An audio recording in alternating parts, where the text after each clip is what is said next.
Tá? Oi, pessoal, bom dia. Os outros anos o pessoal me dava um bom dia mais caloroso, sabia? Tá bom, eu dou outra chance para vocês. Então.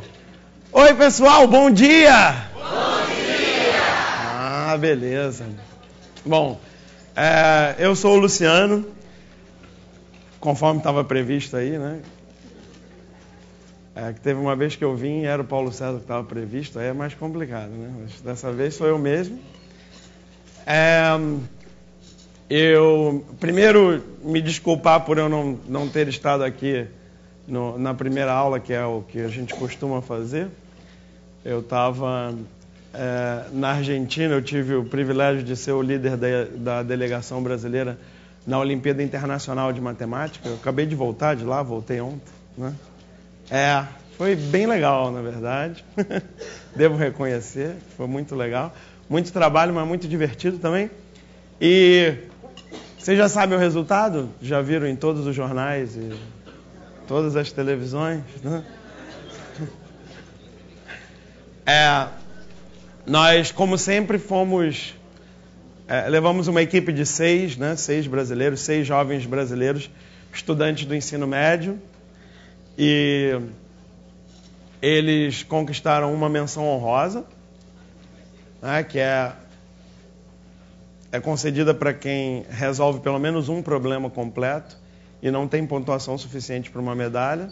Então nós tivemos uma menção honrosa, tivemos 3 medalhas de bronze, uma medalha de prata, aí foram 5, né? Tá faltando o quê? E uma medalha de ouro, né? Isso aí.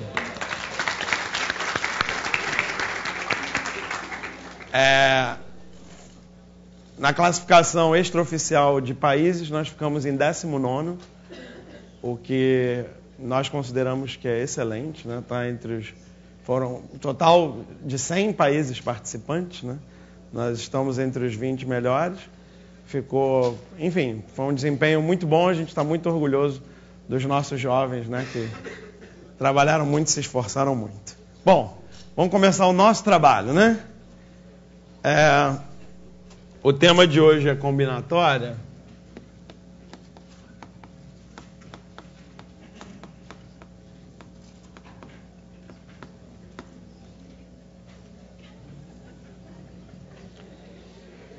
E o que é combinatória? Ou análise combinatória, se você preferir. Né?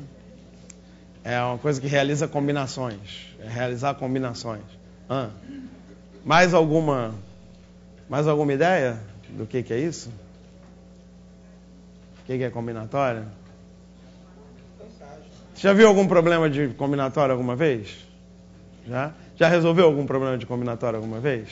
E qual a sensação que você tem quando você termina de resolver um problema de combinatória? Né? Eu também.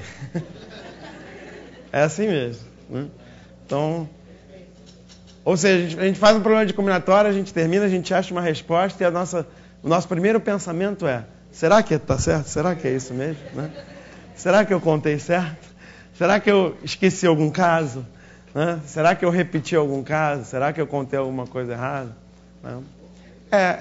É assim mesmo. É assim mesmo, e por isso, em combinatória, como em toda a matemática, né, é importante a gente errar muito, né? Cometer vários erros em vários problemas para a gente começar a entender, né, como acertar. Então, minha principal recomendação para todo mundo que queira melhorar em combinatória, bom, é como toda a matemática, mas especialmente em combinatória, é praticar muito, né? Às vezes você aprende mais com uma solução incorreta do que com uma solução correta, né? Muitas vezes. Tá? E, enfim, nós temos 1h15, eu vou tentar me ater ao mais importante. Eu decidi, talvez para ganhar um pouquinho de tempo, para ficar um pouco mais dinâmico, eu decidi convidar um grupo de amigos para me ajudar, tá? Um grupo virtual de amigos, assim, né? E é um grupo que tem 5 homens e 7 mulheres, tá? Em algum momento esses 5 pode virar N e o 7 virar N. Mulher. E aí eu vou fazer algumas perguntas. A gente vai ver que dá para fazer um monte de coisa com um grupo de 5 homens e 7 mulheres. Tá?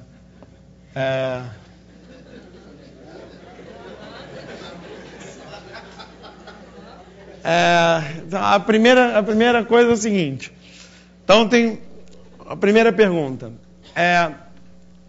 Eu preciso escolher uma pessoa dentre essas aqui. Uma pessoa desse grupo. De quantas maneiras eu posso fazer isso? Escolher uma pessoa. De quantas maneiras isso pode ser feito? 12? Por quê? Que conta você fez? 5 mais 7.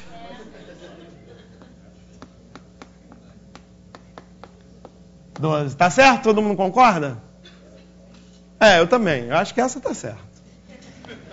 Essa eu nem tive aquela dúvida, sabe? No final. Segunda pergunta. De quantas maneiras eu posso escolher um casal? Casal aqui quer dizer um homem e uma mulher, tá?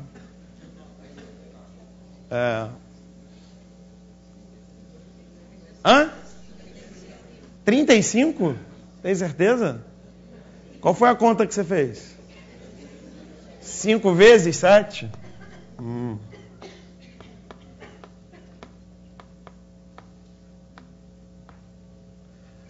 Essa aqui eu já senti algumas dúvidas na audiência, se estava certo ou não. Tá. Eu escolhi esse primeiro exemplo pelo seguinte. Quando eu ensino combinatória, especialmente para alunos que já tiveram algum contato com problemas de combinatória antes, é comum eu receber o seguinte comentário. Professor, esse negócio de análise combinatória é difícil, eu nunca sei quando é que eu somo e quando é que eu multiplico. Então, eu gosto muito desse exemplo para responder essa pergunta, ou esse questionamento. Na verdade, você multiplica quando você quer escolher casal. Tá? E você soma quando você quer escolher uma pessoa. Que pode ser homem, pode ser mulher. Mas quando você quer escolher um casal, que é um homem e uma mulher, aí você tem 2 decisões para tomar. Você precisa escolher o homem e precisa escolher a mulher. E para cada uma das decisões, das possíveis escolhas para o homem, você tem o mesmo número de escolhas para a mulher do casal. Tá certo? Por isso que é 35. E na dúvida, tanto no de cima como no de baixo, na dúvida, a minha recomendação para vocês, para todos os meus alunos, faça uma lista. Tá? Na dúvida, faça uma lista. Tá certo? Claro que uma lista de 35 é curto o suficiente para você fazer, mas pode ser um pouco tediosa. E aí, quanto mais organizado você for para fazer a lista, mais claro vai ficar para você. E muitas vezes você nem termina de fazer a lista, porque você foi tão organizado que a sua organização te mostrou qual é o resultado final. Então, por exemplo, o casal, se os homens são A, B, C, D, E, e as mulheres são F, G, H, I, J, K, L. É isso mesmo? Tá. Você podia, na dúvida, do segundo problema, você podia começar uma lista. Vou formar um casal de um homem e uma mulher, certo? Então, vamos ser organizados. Vou começar com o primeiro homem aqui da lista. Se o A faz parte do casal, certo? De quantas maneiras eu posso completar o casal? 7. Porque são 7 mulheres. E os casais seriam A e F, A e G, A, H, A, I, A, J, A, K e A, L. Certo? Se eu for suficientemente organizado, eu vou, ao passar para a próxima etapa, quer dizer, todos com o homem A já foram. Os casais com o homem B eu coloco diferente, quer dizer, uma outra coluna, por exemplo. Agora eu vou fazer todos os casais com o homem B. Aí BF, BG. Aqui você já começou a perceber o que vai acontecer se você realmente completar essa lista toda. Vai ficar um retângulo, né? Com 5 colunas e 7 linhas. O total são 35 casais. Né? E aí tem... De vez em quando eu escuto uma frase que é relativamente comum, mas que às vezes pode confundir, que é esse negócio, mas a ordem importa, a ordem não importa, não sei o quê. Né? Aí, claro, cada um tem seu estilo. Em geral, essa frase, a ordem importa ou não importa, ela precisa ser mais bem definida para ela ser útil. Por exemplo, aqui, no casal, a ordem importa? Dependendo do que significar essa pergunta, sim ou não. Não, é verdade. Porque eu escolhi em ordem. Eu escolhi primeiro o homem e depois a mulher. Se eu tivesse escolhido primeiro a mulher e depois o homem, eu ia obter o mesmo resultado, 35, e os mesmos casais, certo? Não importa eu ter começado com o homem ou com a mulher. Então, nesse sentido, a ordem não importa. No entanto, uma vez que eu decidi que o meu método de escolha vai ser esse, eu vou escolher primeiro o homem e depois a mulher, é melhor eu ser coerente e continuar com o mesmo método. Então, nesse sentido, a ordem importa. Eu vou continuar escolhendo primeiro o homem e depois a mulher. Porque o que a gente está usando aqui é o chamado princípio fundamental.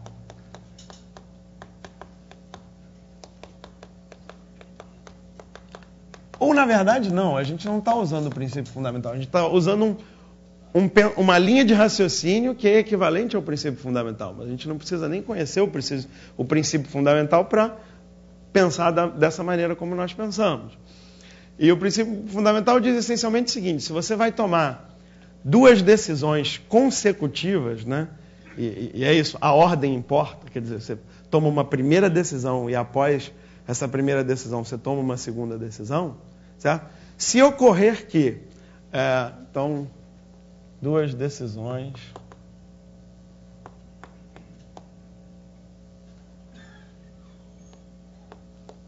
consecutivas. A primeira tem P possibilidades.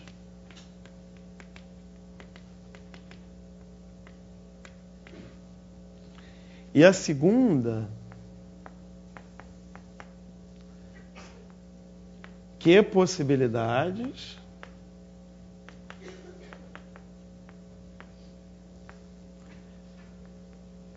Para cada uma das P possibilidades da primeira. Essa frase está feia, né? Mas das P possibilidades que eu omiti aqui. Então essa é a ideia. Você pode também pensar nisso aqui como uma árvore, né? Você tem P possibilidades para a primeira decisão e para cada uma das P possibilidades, a sua segunda decisão vai ter Q possibilidades. Então você monta uma árvore aqui, né?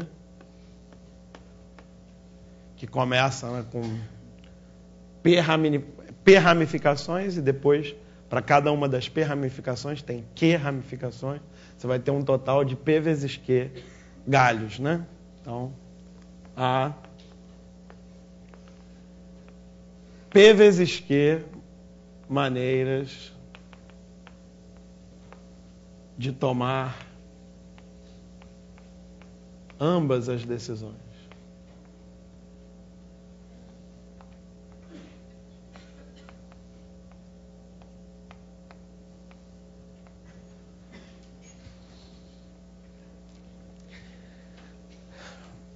E o segredo para você usar o princípio fundamental é você perceber que, tomadas essas 2 decisões, você escolheu de forma única aquilo que você queria escolher, certo? Então, para escolher um casal, eu decidi fazer o seguinte: vou escolher primeiro qual é o homem que vai fazer parte do casal e depois qual é a mulher que vai fazer parte do casal.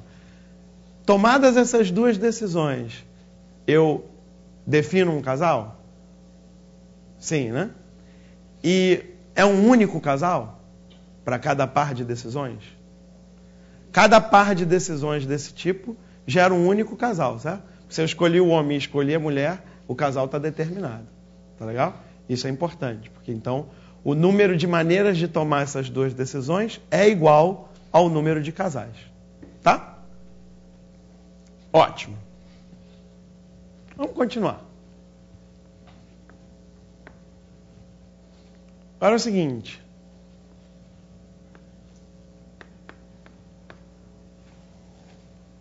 É tudo com a palavra escolher, né? Então eu omiti a palavra escolher agora. Agora eu quero escolher duas pessoas daquele grupo lá. De quantas maneiras eu posso escolher duas pessoas daquele grupo?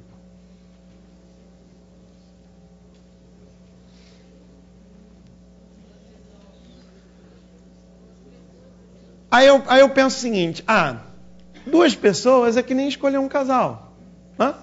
Tem uma primeira pessoa e tem uma segunda pessoa. Então vamos lá. Vou escolher a primeira pessoa. Quantas possibilidades eu tenho? 12. Depois que eu já escolhi a primeira pessoa, ela já está escolhida, então tomada a primeira decisão, certo? Quantas escolhas eu tenho para a segunda decisão? A segunda decisão é escolher outra pessoa. Se uma já foi escolhida, eu fiquei com 11 possibilidades, certo?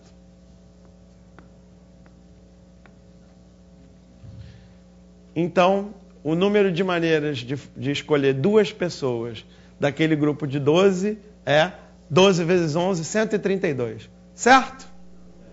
Não, né?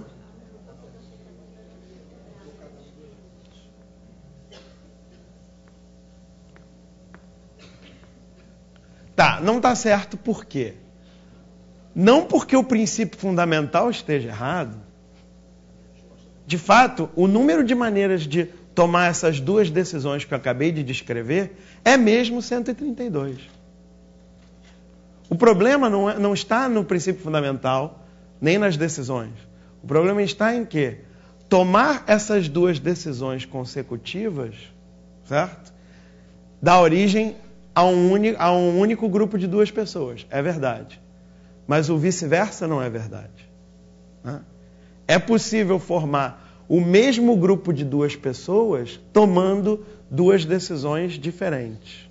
Tomando um par de decisões diferentes. O que não era possível aqui nos casais, certo? E as duas coisas você precisa verificar para ver que o número de maneiras é o mesmo. Cada par de decisões dá um casal e cada casal, né? Cada casal só pode ser escolhido de uma forma com essa sequência de decisões. Se é primeiro o homem e depois a mulher, vai ter um único jeito de escolher cada casal. Por quê? Porque cada casal tem um homem e uma mulher. A diferença daquilo ali é, ao contrário de quando eu escolho um homem e uma mulher, certo? Essas 12 pessoas podem ser quaisquer, essas 11 também. Então eu poderia ter escolhido aqui, repara, a minha primeira escolha pode ser A e a minha segunda pode ser B depois do A, certo? Mas o B poderia ter sido a minha primeira escolha, não poderia aqui? Porque essas 12 incluem todo mundo. E dado que eu escolhi o B, o A pode ser a segunda escolha, não pode? Tá. Então essa conta está errada, no entanto, esse continua sendo o melhor jeito de resolver o problema. Porque apesar de a conta estar errada, é até um exagero dizer que a conta está errada. A conta não está errada, a conta está boa, está certa. Eu só tenho que observar que, contando desse jeito, cada grupo de duas pessoas vai aparecer duas vezes. Cada grupo de duas pessoas vai ser contado duas vezes, certo? Então, para eu obter o número de grupos com duas pessoas, eu tenho que fazer o que com esse número? Dividir por 2. Tá? Bom, aí ninguém faria essa conta desse jeito, né? 132 dividido por 2. Todo mundo faria 6 vezes 11, né? 66.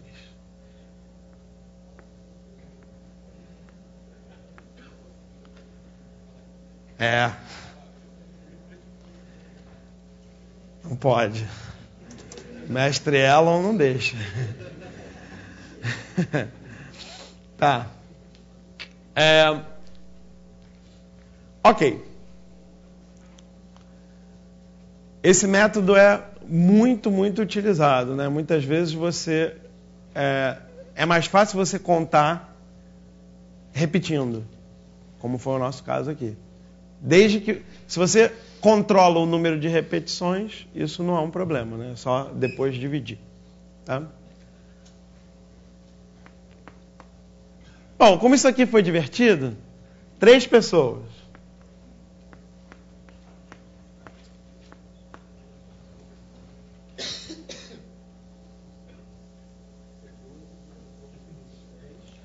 Isso. Quando você faz 12 vezes 11 vezes 10, você escolheu uma primeira pessoa, uma segunda pessoa e uma terceira pessoa. Só que a pessoa que você escolheu em primeiro lugar podia ter sido a que você escolheu em terceiro e tal, e ia acabar dando o mesmo grupo, certo? Então você percebe que aqui o mesmo grupo é escolhido várias vezes. Como é que você conserta ou como é que você finaliza? Você tem que saber quantas vezes o mesmo grupo aparece. Certo? Legal. Deixa eu dividir aqui. Então, cada grupo. Deixa eu colocar x, y, z para indicar que não são pessoas específicas, são pessoas genéricas. 3 pessoas genéricas que formem um grupo. Quantas vezes elas surgiram ali? Ali deu para fazer bem de cabeça, né? Aqui talvez de cabeça... mas dá. Na pior das hipóteses, eu uso a minha organização lá que eu falei e listo todo mundo. X, Y, Z. X, Z, Y. Y, X, Z. Y, Z, X. Z, X, Y. Z, Y, X. Tá certo? O meu coleguinha do meu lado ficou rindo de mim, que eu tive que escrever tudo isso, mas, ele fez uma continha rapidinho de cabeça. Não tem problema, eu garanti que eu acertei, fiz a minha listinha, né? Agora eu tenho certeza que são 6 mesmo, tá? São 6. Claro que nós poderíamos ter descoberto esses 6 usando o mesmo princípio fundamental, certo? Por quê? O que difere, ou o que distingue uma maneira ou outra desse grupo aparecer? É a posição, a ordem em que os elementos aparecem. Portanto, são 3. Eu vou escolher um primeiro cara. O cara da primeira posição, 3 possibilidades. O cara da segunda posição, 2 possibilidades. Porque eu já escolhi a primeira, certo? Lembra que são possibilidades para cada uma das anteriores. Então você supõe que a decisão anterior é tomada. Então, escolhido o primeiro cara, sobram 2 para cá. Escolhidos esses 2, sobra 1. Certo? São os 6 que estão aqui em cima. Né? Isso aqui alguém já pode ter reconhecido como 3 fatorial. Né? Apesar de que está muito pequeno ainda. Mas é isso aí. É 12 vezes 11 vezes 10. Vou precisar de mais espaço aqui. 12 vezes 11 vezes 10 dividido pelo 6, que é 3 vezes 2 vezes 1. Isso vai dar quanto?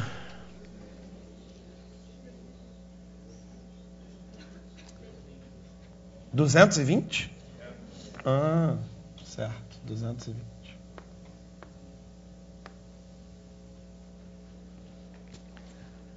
Tá, eu de propósito não coloquei o 6 aqui, eu coloquei o 3 vezes 2 vezes 1, porque é possível que você já comece a notar um padrão. E assim, análise combinatória tradicional, você, enfim, nos livros mais antigos, etc., dá uma ênfase muito grande a uma nomenclatura, umas fórmulas, arranjos, permutações, combinações, etc., e, convenientemente, os exercícios que aparecem no livro são todos preparados para você aplicar diretamente uma dessas fórmulas. Né? E aí, quando um aluno que estuda desse jeito se depara com um problema de combinatória mais realista, assim, mais normal, ele começa a ter dificuldade porque ele não consegue encaixar em nenhuma das fórmulas. Então, eu prefiro aplicar muitas vezes o princípio fundamental até esses problemas mais usuais começarem a aparecer naturalmente. Esse é um deles. Dado um conjunto de objetos, você determinar o número de subconjuntos com um determinado número de elementos. Então, quantos subconjuntos com 7 elementos tem um conjunto com 20 elementos? Ou de 20 pessoas você tem que escolher 7. De quantas maneiras você pode fazer isso, tá? E, enfim, isso aparece muito. Então, isso são as combinações.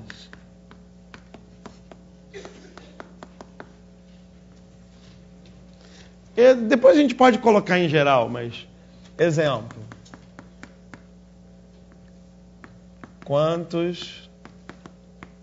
o termo matemático mais preciso, que não deixa margem a dúvida para isso aqui, é subconjunto, né?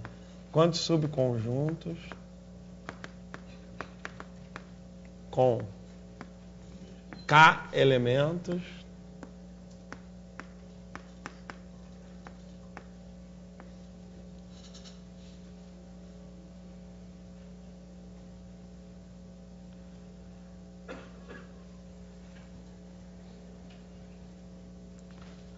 Qual é o completo dessa frase agora? Com K elementos, podemos formar com N elementos distintos. Deixa eu colocar distinto, já que eu não usei a palavra conjunto. Certo seria dizer, com os elementos de um conjunto com N elementos, mas aí eu quis resumir.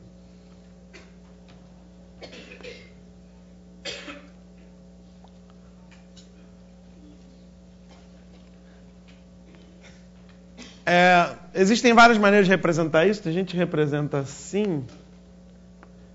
Eu particularmente gosto mais de usar o número binomial. Que é assim, entre parênteses, o N em cima e o K embaixo, cuidado que troca, né? E eu gosto de ler isso aqui assim, N escolhe K. Que tem alguns livros em inglês que começaram a chamar isso aqui de N choose K. Aí algumas pessoas em português começaram a chamar isso aqui de N escolhe K. Eu gosto de chamar isso aqui de N escolhe K porque descreve o que esse número faz, né? Ele diz de quantas maneiras você pode escolher K de um total de N, certo? Antes de colocar o resultado disso, que é seguir aquele raciocínio lá, exemplo. Se o N for 20 e o K for 5, tá? Vai. Como é que você resolveria esse problema? Escolher 5 pessoas de um total de 20. É isso aí. Como a gente tem feito até agora, 20, 19, 18, 17, 16. Por que eu parei no 16? Porque são 5. 1, 2, 3, 4, 5. Né? E cada vez que eu escolho uma pessoa, eu diminuo o total de pessoas que podem ser escolhidas no próximo passo, tá certo? Por isso que vai diminuindo, né? Só que aqui eu repeti. O mesmo grupo de 5 pessoas é repetido várias vezes, certo? Então eu vou dividir pelo número de vezes que cada grupo de 5 pessoas aparece. Ok? Né? Então eu fixo um grupo de 5 pessoas e conto quantas vezes ele aparece. O que é isso? Perfeito. Esse 5 quer dizer...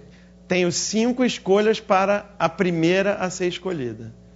4 para a segunda, 3 para a terceira. Tá? Eu particularmente acho esse o melhor jeito de decorar essa fórmula e o melhor jeito de, na prática, fazer as contas. Porque daqui a pouco eu vou escrever o jeito tradicional, que tem 2 fatoriais. Tem um fatorial em cima, 2 fatoriais embaixo, que na prática você escreve e depois corta rapidinho um desses fatoriais e tal. Se você lembrar desse jeito, que é o jeito, na verdade, nem usar a fórmula, é meio de resolver de novo o problema, né?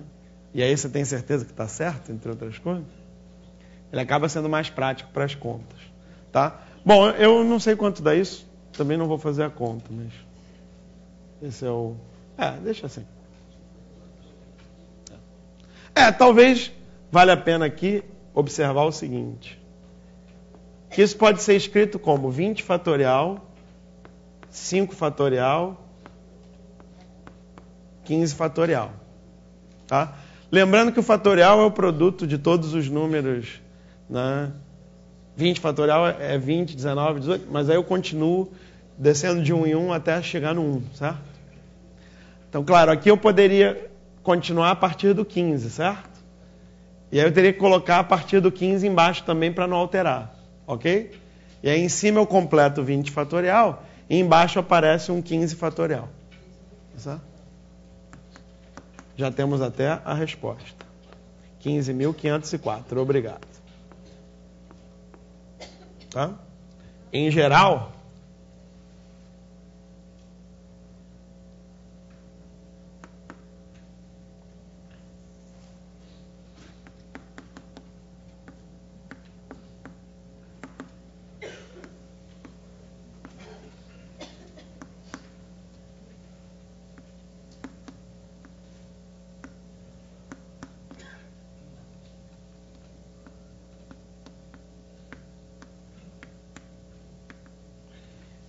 isso vai ser assim, né?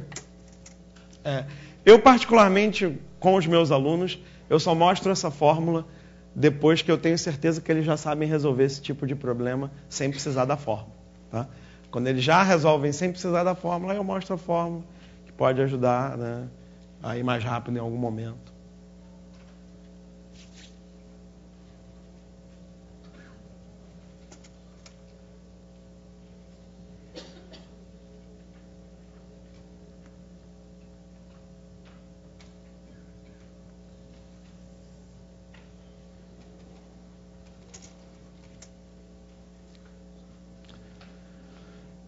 Ok, mas, como eu disse antes, é uma fórmula, um problema que aparece muito, mas para você resolver problemas de combinatória, o que você tem mesmo que fazer é pensar bem, porque as situações não são tão redondinhas e bonitinhas sempre na prática. Então, né, por exemplo, perguntas legais que podem ser feitas sobre aquele nosso grupo de 5 homens e 7 mulheres ainda, né? Sei lá.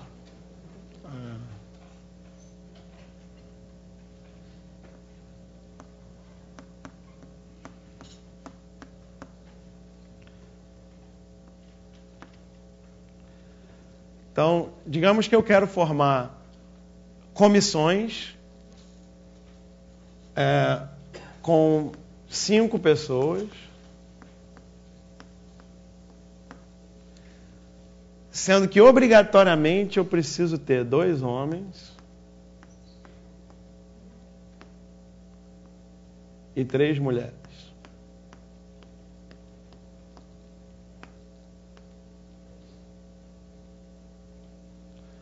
Então, daquele grupo de 12 pessoas, eu quero agora formar uma comissão de 5 pessoas, mas tem que ser 2 homens e 3 mulheres.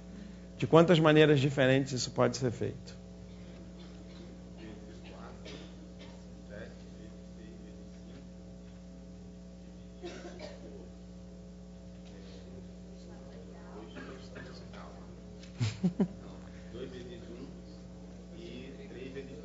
Legal, já apareceram aqui soluções corretas, né, para o problema. E foi legal, porque apareceram de formas diferentes já.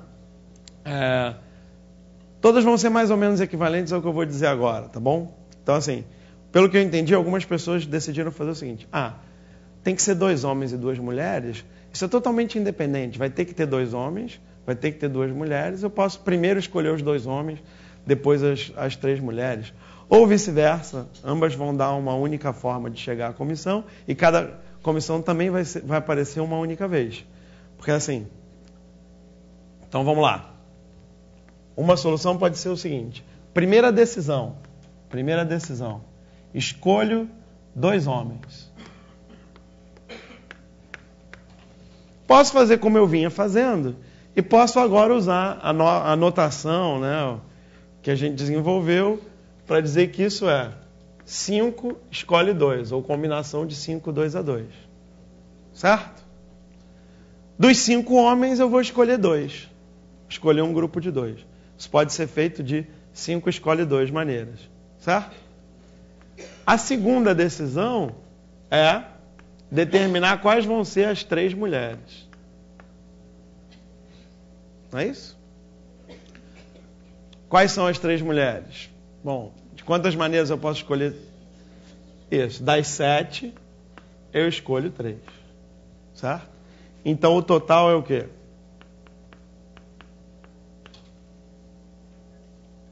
É a soma ou é o produto? Por quê? Porque você está formando um casal, não é? É um casal de 2 homens e 3 mulheres. Não, mas é. Porque, gente, o nome matemático para casal qual é? Par ordenado, não é isso? Não é? É um par ordenado. Você tem um primeiro elemento e um segundo elemento. Só que nesse caso, o primeiro é um grupo de 2 homens e o segundo é um grupo de 3 mulheres. Para formar sua comissão de 5, você precisa dessas 2 escolhas, você precisa dessas 2 decisões. Certo? Então você está formando um casal, você está juntando. Por isso você multiplica, é o princípio fundamental. Então o total é 5 escolhe 2, vezes 7 escolhe 3. 5 escolhe 2 é 10, né? Que eu já sei de memória. Não que seja muito difícil fazer a conta, mas eu já sei de memória. Triângulo de Pascal, aquelas coisas, né? E 7 escolhe 3 é 21? 21, né? Ah, é 35, decorei mal. É 1, 7, 21, 35, 35. É 1, 7, 20. 21 é 7 escolhe 2. Né? É mais fácil fazer a conta do que ficar decorando mal, né? Mas, enfim. 210. Ah. Beleza. Diga. Por favor. Aí você, assim, tentando transformar, até porque por coincidência eu vou dar aula de combinatória hoje, eu estou tentando transpor o que você está fazendo no que eu estou imaginando que eu vou fazer mais tarde. Ok. E aí me veio a seguinte questão, que se eu fosse falar aí de que o casal, a gente usar com par ordenado, poderia criar um problema na cabeça do aluno, que o par ordenado com o próprio... Você tem toda a razão. Ele tem ordem. Quer dizer, A, B é diferente de BA. E nessa situação aí não importa... Ah, peraí, isso é importante. Nessa situação importa sim. Veja, o princípio fundamental só pode ser aplicado em ordem. Para você aplicar o princípio fundamental, necessariamente você tem que ter uma primeira decisão e uma segunda. Quanto ao casal separa ordenado, os homens e mulheres aqui, mulheres e homens aqui, não tem diferença nenhuma. Isso que eu quero dizer. Você tem razão. No entanto, continua fazendo diferença a ordem. Mas isso confunde mesmo. Não, isso confunde mesmo, isso é importante. Porque assim, eu posso escolher primeiro os 2 homens e depois as 3 mulheres. E eu poderia escolher primeiro as 3 mulheres e depois os 2 homens. O resultado vai ser o mesmo. Mas no momento em que eu decidi escolher primeiro os 2 homens e depois as 3 mulheres, eu tenho que manter essa decisão até a vida. Eu tenho que escolher primeiro os 2 homens, isso é a primeira decisão, e depois a segunda decisão. Mas repara, isso a gente fala muito nesse curso, é bom falar sempre. O que a gente fala aqui, a gente está falando para professores de matemática. Nós não estamos necessariamente recomendando que você fale a mesma coisa para os alunos. Dependendo da turma, mas em geral, eu não falaria em par ordenado aqui não. Mas eu falei para vocês e eu acho legal falar para vocês. É por aí. Mas ótima sua observação. É importante a gente ter esse diálogo, tá? Obrigado. Ah, tá certo. Sim. A colocação do colega é uma preocupação... bom, vou tentar resumir, tá? Mas é uma preocupação, primeiro, quanto ao termo para-ordenado, para colocar para os alunos, né? E aí, realmente, isso é algo que eu deixo à descrição de vocês. Cada um sabe a turma que tem e se vale a pena ou não puxar um outro termo como para-ordenado. Eu acho que, em geral, não deve ser uma boa ideia, dependendo da turma. E também sobre essa questão de que se a ordem importa ou não importa, que é a questão que a gente começou desde o início. E, como eu falei, no princípio fundamental você sempre faz as escolhas em ordem. Mas, na hora de você fazer a equivalência entre as decisões e o problema que você está resolvendo, você pode ter, como você tem aqui, em todos esses casos que nós estamos vendo, quase todos, você tem opções. Você podia primeiro escolher mulher, depois homem, primeiro escolher homem, depois mulher, isso vai dar o mesmo resultado. O importante é o seguinte: qualquer que seja a escolha que você fizer, ou a sequência de escolhas que você fizer, você tem que garantir que cada escolha diferente corresponde a um único objeto que você está querendo contar e vice-versa. Esse é o ponto importante. Tá certo? Então, eu poderia ter feito em outra ordem e continuaria havendo uma correspondência 1 para 1, uma correspondência biunívoca. Cada objeto que eu quero contar corresponde a uma única maneira de escolher. E cada maneira de escolher corresponde a um único objeto que eu quero contar. Se você tiver isso, está correto. Tá? Isso às vezes pode ser feito em ordens diferentes. Tá bom? Melhorou aí? Qualquer coisa você me fala de novo, John. Vamos lá. Quanto tempo eu tenho?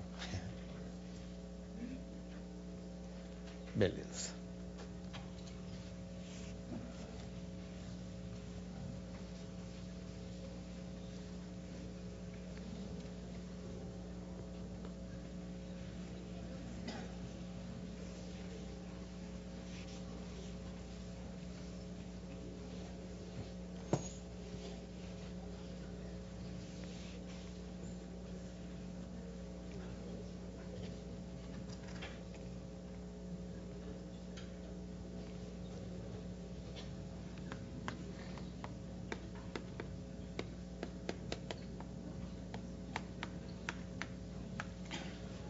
Eu vou começar uma numeração nova só porque eu ainda vou querer chamar o meu grupo de amigos em outras ocasiões e eu vou continuar aquela numeração lá, para a gente saber que a gente está falando do grupo de amigos.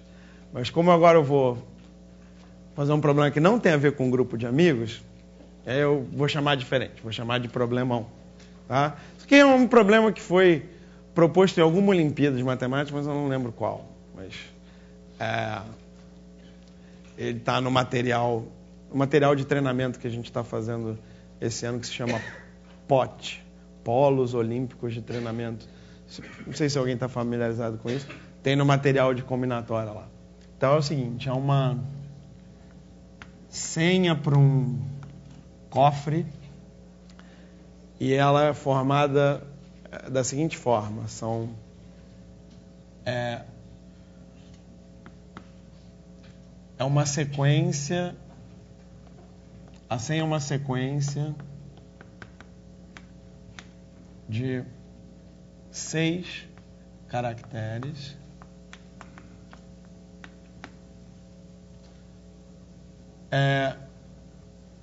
os 3 primeiros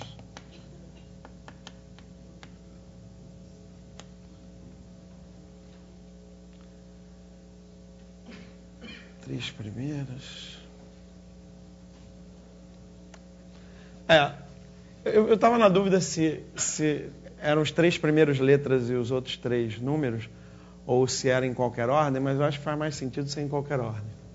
Mas são sempre 3 letras, sempre 3 algarismos,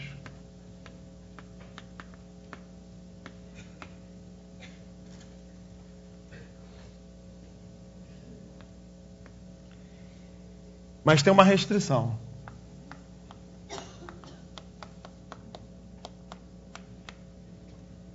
É 0 e O.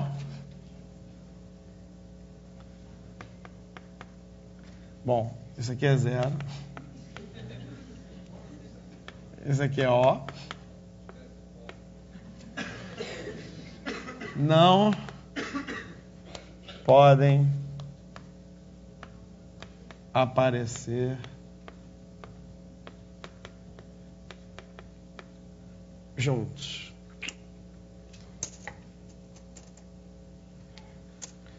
Bom, isso aqui eu também não lembro, mas eu vou acrescentar mais uma coisa para facilitar ou dificultar.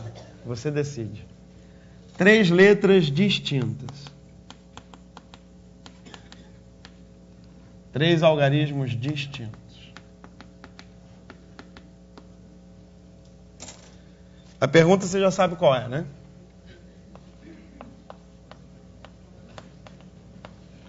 Quantos códigos diferentes existem?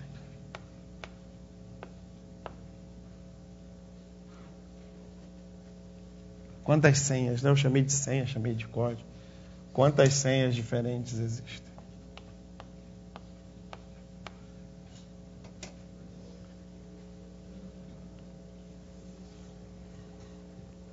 Enquanto você pensa, eu vou escrever os axiomas de Morgado aqui no quadro. Vai pensando aí.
Esse problema é legal porque ele tem um componente um tanto prático, né? Como vocês viram aqui, 0 e O não aparecerem juntos tem alguma coisa a ver com você confundir um com o outro, né? Então, para evitar confundir, né, colocou-se essa regra de que eles não aparecem juntos.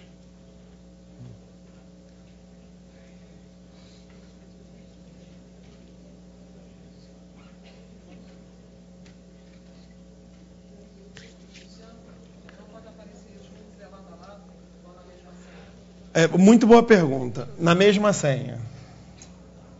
Não é lado a lado, não.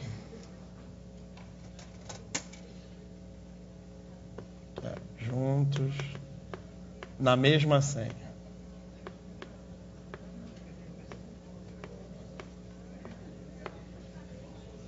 Se tiver o 0, não pode ter o O.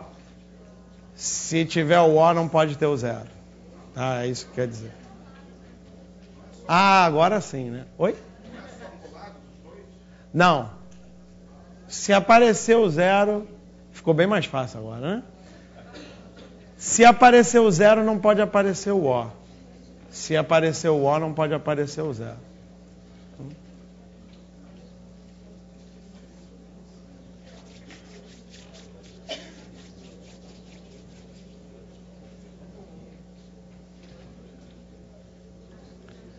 Aparecer juntos ficou ruim mesmo, desculpem.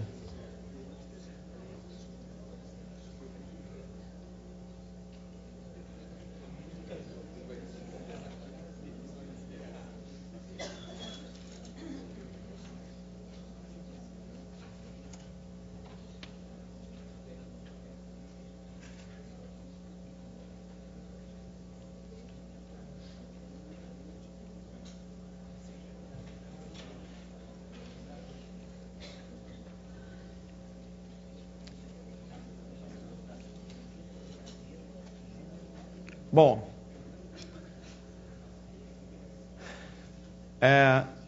os axiomas do Morgado, em homenagem ao nosso saudoso mestre, que nos ensinou muita coisa, inclusive combinatória,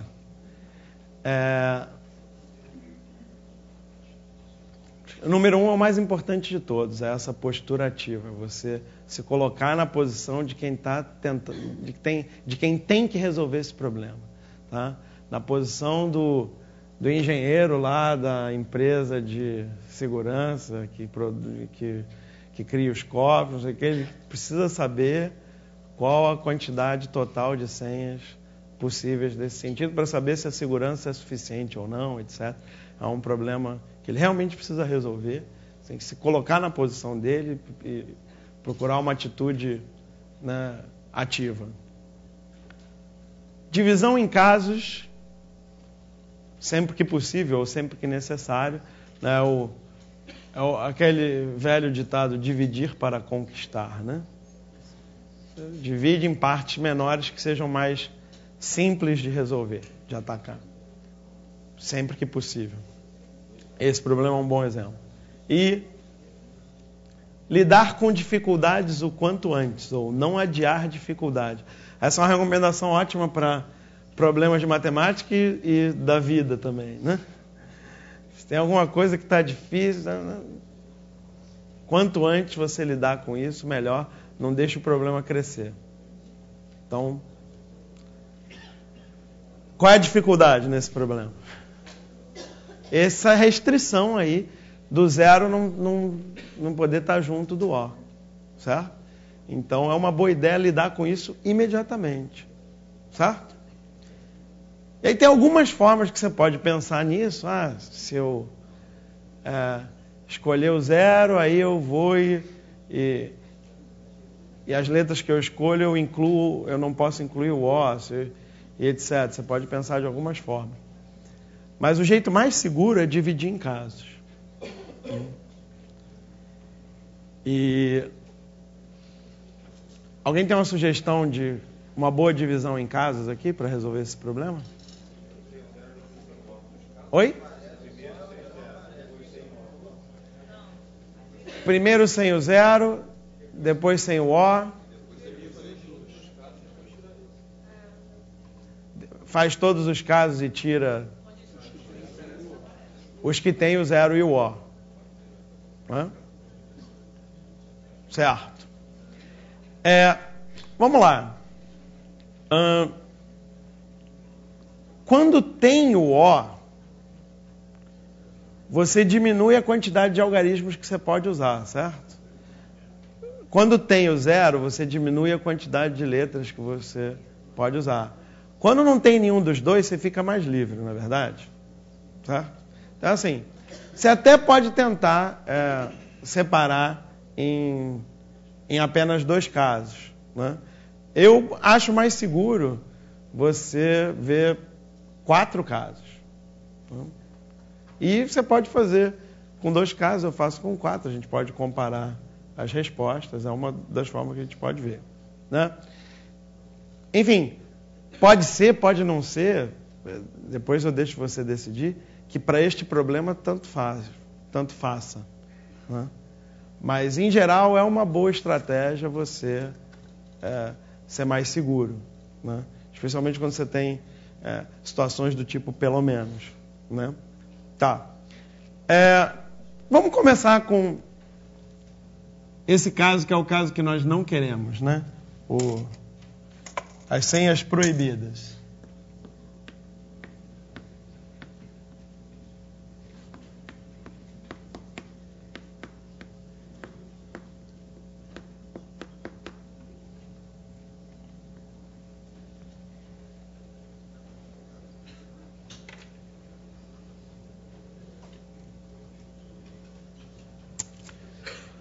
Que esse é o caso que todo mundo concordou que tem que ser feito. Aí depois a gente pode pensar se realmente é possível fazer em 2 etapas só, se a gente tem que dividir um pouco mais.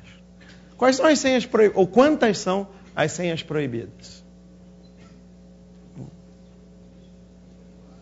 Beleza, eu vou formar uma senha proibida. O que eu faço? eu tenho que incluir o 0 e o O. Tá certo? Então o 0 e o O já tem que estar na senha. O que falta para eu completar essa senha? 2 letras e 2 algarismos. Tá certo? E em que ordem eu coloco eles? Tanto faz, né? Qualquer ordem possível. Então, me parece que o que você está sugerindo, e me parece também que é uma boa estratégia, você está sugerindo o seguinte: vamos, primeira decisão, escolher 2 letras que tem que ser distintas e tem que ser diferentes do O também, que já foi escolhido, certo? De quantas maneiras eu posso fazer isso?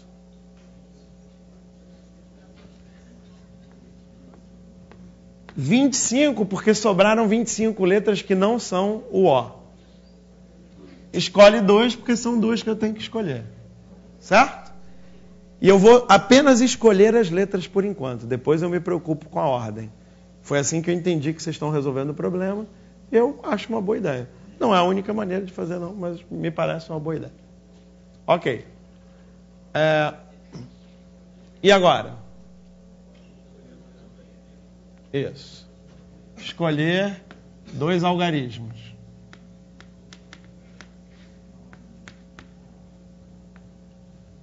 De quantas maneiras eu posso fazer isso? 9, 2 a 2. Lembrando que são distintos, né? E lembrando que não pode ser 0 nesse caso. Beleza. Então, total de senhas proibidas. Melhor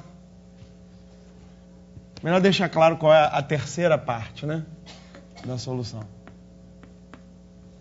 Depois que eu escolhi as 2 letras que vão acompanhar o O e os 2 algarismos que vão acompanhar o 0, o que eu ainda tenho que fazer? Eu tenho que ordenar, né, esses 6 caracteres. Tem alguma restrição para a ordem que eles podem aparecer? Não. Então esse é o problema de dados 6 caracteres, de quantas maneiras eu posso colocá-los em ordem. É um problema chamado permutação, eu nem falei o nome dele, mas a gente já resolveu ele algumas vezes hoje.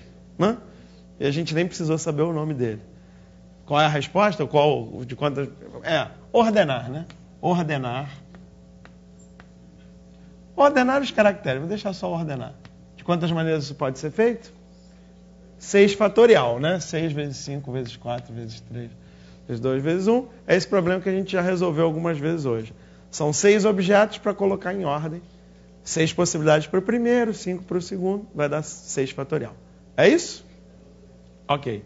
Então, total de senhas proibidas. « 25 escolhe 2, vezes 9 escolhe 2, vezes 6 fatorial. Tá? E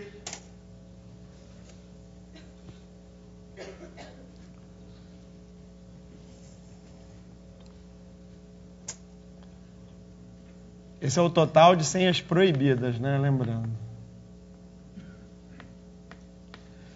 Bom, se você decidiu contar primeiro o total de senhas proibidas, o que você quer fazer? Você quer contar sem restrição e depois retirar o que é proibido, certo?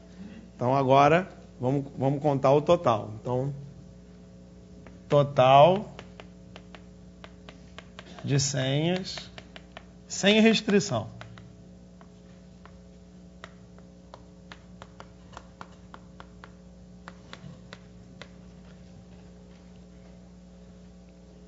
Qual é o total de senhas sem restrição? «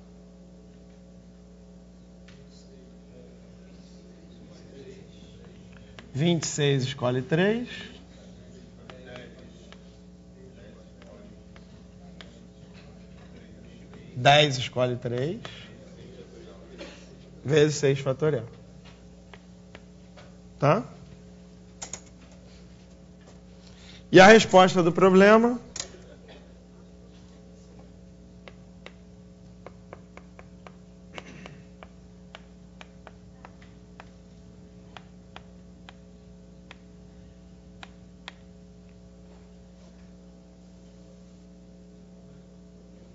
é um menos o outro.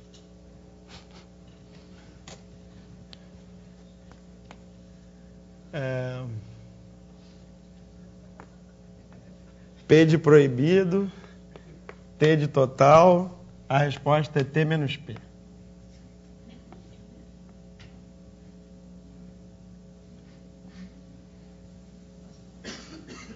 Tá?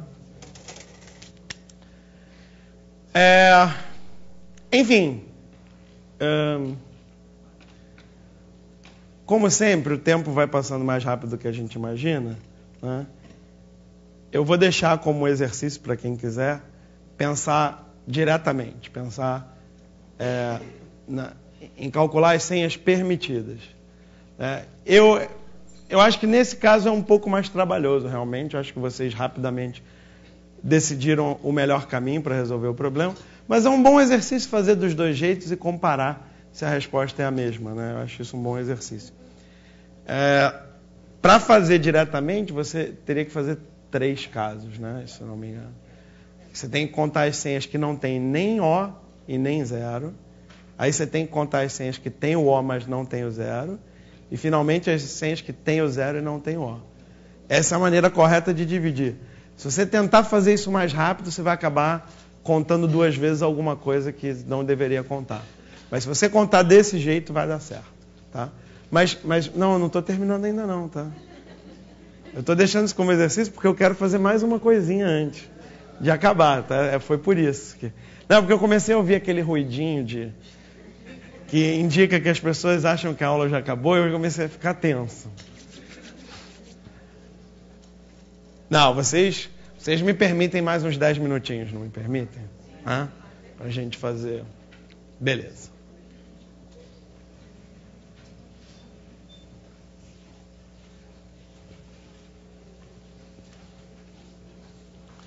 Olha o seguinte. 6ª pergunta que eu vou fazer lá com o nosso grupo de amigos, 5 homens e 7 mulheres, é o seguinte. Eu quero montar uma fila. Então a pergunta é: quantas filas podem ser montadas, mas com a seguinte restrição?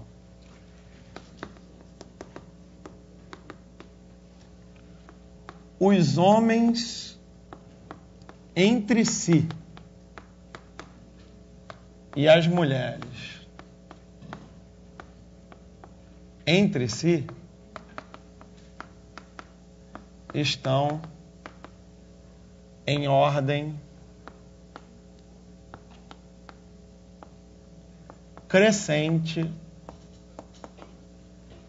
de altura. Oi? Tá. Então, assim, eu não sei se está claro o enunciado.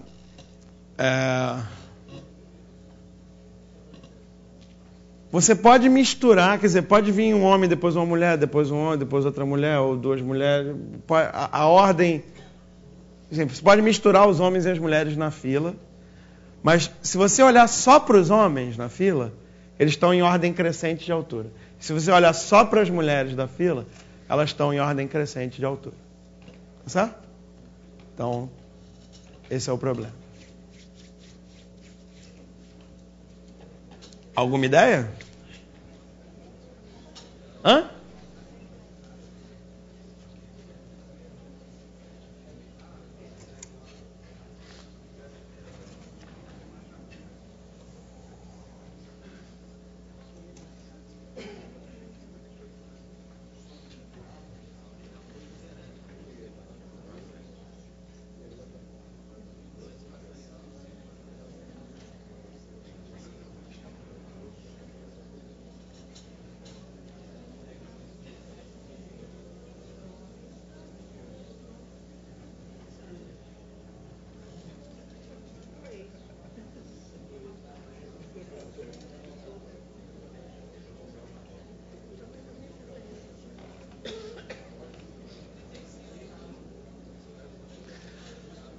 Bom, eu gosto muito desse problema, eu adoraria deixar mais tempo para vocês pensarem, etc., mas o tempo é muito raro para nós aqui, né?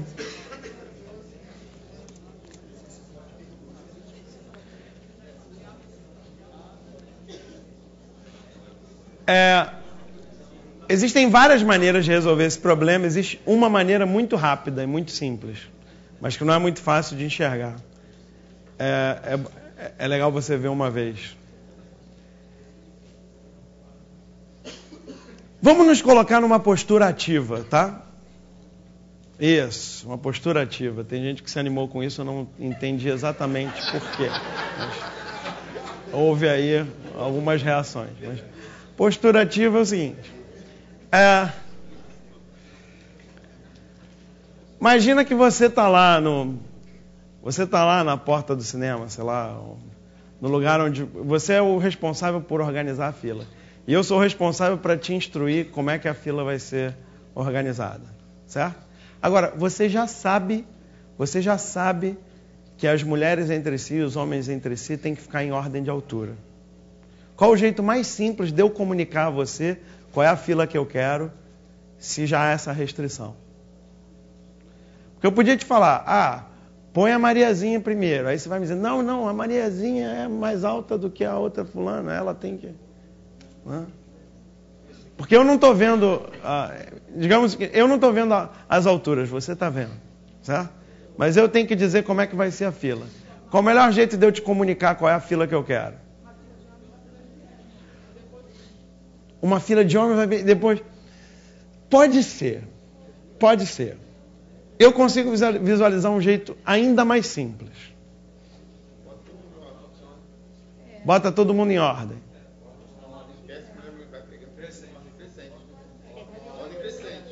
Bota todo mundo em ordem crescente. E depois?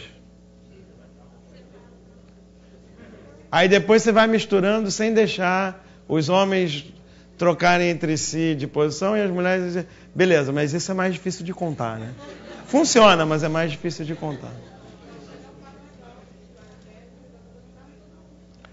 Também, mas ainda vejo isso um pouco mais difícil de contar. Não, é uma pena, sério, é uma pena grande a gente não ter mais tempo para discutir esse problema, mas enfim. Desculpem, eu vou falar. Vê se isso funciona, olha só. Eu chego para você e digo, Joãozinho, põe um homem primeiro, tá? Depois você põe uma mulher, depois outra mulher. Depois você põe 3 homens, tá? Depois disso você coloca 2 mulheres, depois põe mais um homem, e agora os homens acabaram, não é isso? E aí completa com mulheres. Faltam quantas? 3. Tá? Você concorda que se eu te falar isso, você vai saber exatamente que fila você vai montar? E vai ter um único jeito de você montar essa fila? Não?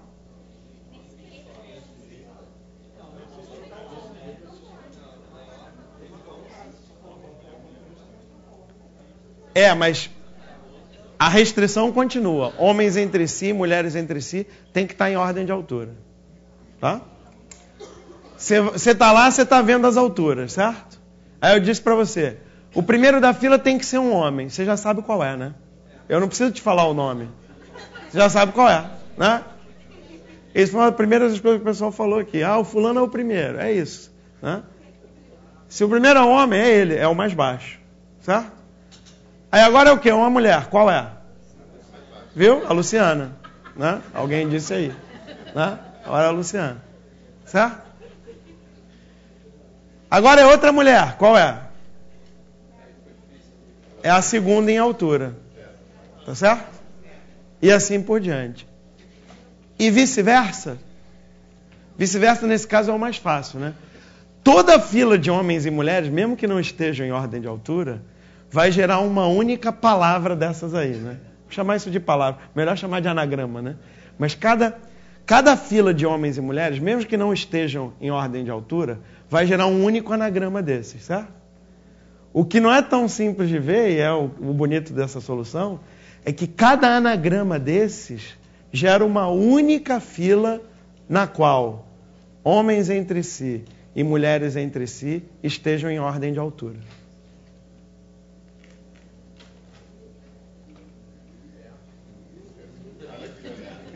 Certo? como vocês ainda estão em dúvida, vamos dar mais alguns exemplos.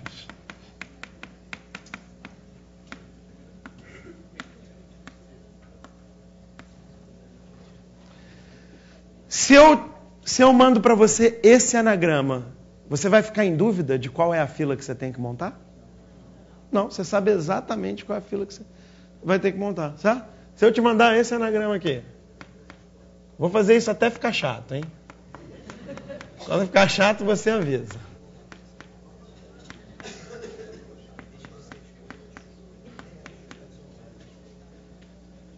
Só devo ter errado a conta, mas você também não vai perceber, então... Se eu te mandar esse anagrama aqui, eu te mando esse anagrama aqui, você sabe qual é a fila que você vai montar? Você sabe exatamente qual é a fila que você vai montar. Então, para cada anagrama, uma fila. Para cada fila, um anagrama. É ou não é? Então, o número de filas diferentes é igual ao número de anagramas diferentes. Tá? Número de anagramas diferentes você encontra aí como permutação com repetição, ou tem uns outros nomes aí, mas enfim, no fundo é o mesmo problema de sempre. Tá? Você pode, por exemplo, fingir que as letras são diferentes e depois dividir pelo número de repetições, é um bom método. E no caso de só 2 letras, bom, não, com várias letras também. E você também pode... Você pode resolver usando combinações também, tá? Mas enfim, eu acho uma boa ideia resolver contando tudo e repetindo, tá? Eu sei que vocês estão cansados querendo almoçar, eu já vou terminar. Então assim, se fossem 12 letras diferentes, seriam 12 fatorial, certo?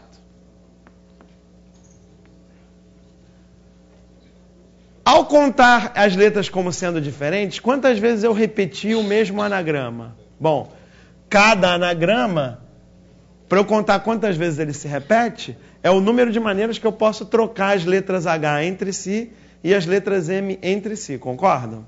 Certo? Porque se eu trocar uma letra M com outra, não vai mudar o anagrama. Não são 7 letras M's? Essas 7 letras M's podem ser colocadas em ordem de quantas maneiras? É aquele negócio de permutação, né? 7 fatorial. E a mesma coisa com os 5 H's, 5 fatorial. Tá?